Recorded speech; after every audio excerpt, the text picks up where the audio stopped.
সুরের মূর্ছনা উৎসবের রেশ ছড়াতে কাল বিপিএল মিউজিক ফেস্ট।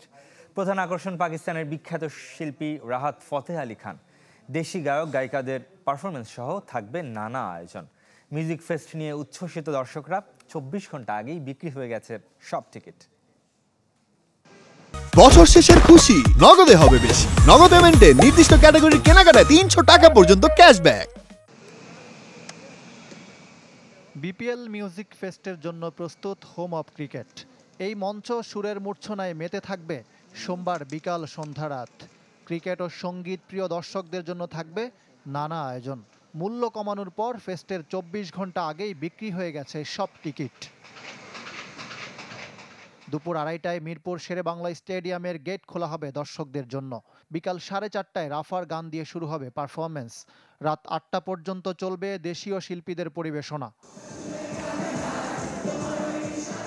জেফার মুজা, সঞ্জয় মাইলসের পারফরমেন্সে মুখরিত হবে সন্ধ্যা। গানের আগে পরে ও মাঝে থাকবে জুলাই গণ অভ্যুত্থান, প্রধান উপদেষ্টার 3-0 তথ্য, বিপিএল নিয়ে অডিও ভিজুয়াল।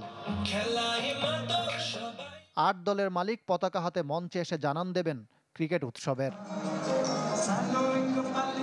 মূল আকর্ষণ পাকিস্তানি গায়ক রাহাত ফতেহ আলী খান।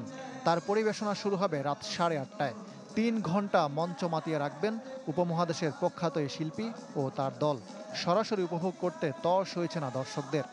রাহাত ফতেহ আলী খান তো একটা কনসার্ট মিস করছে, তো তারপরে বিসিবির এখানে আমাদের টিকিটগুলো দেখলাম পুরা sold out, already sold out. তো ডবল হাইপ, সবাই তো দেখে অনেক জমে গেছে এখানে লোকজন। তার অনেক বড় ফ্যান বেস বাংলাদেশে আছে এবং সিন্স চাইল্ডহুড আমি অনেক বড় ক্রিকেট ফ্যান। সো বিপিএলটা আমার জন্য একটা ওয়ান কাইন্ড অফ ফেস্টিভের মতো। সো আই হোপফুলি ভালো কিছু হবে। So waiting for the heart pass. শুধু মিউজিক ফেস্ট নয়, এই মঞ্চটা কাজে লাগিয়ে বিপিএল নতুনত্বের জানান দিতে চায় বিসিবি। জুলাই বিপ্লবের গ্রাফিতি অ্যানিমেশন, আতশবাজি, সাউন্ড শো, ট্রফি প্রদর্শন সহ থাকবে বেশ কিছু চমক।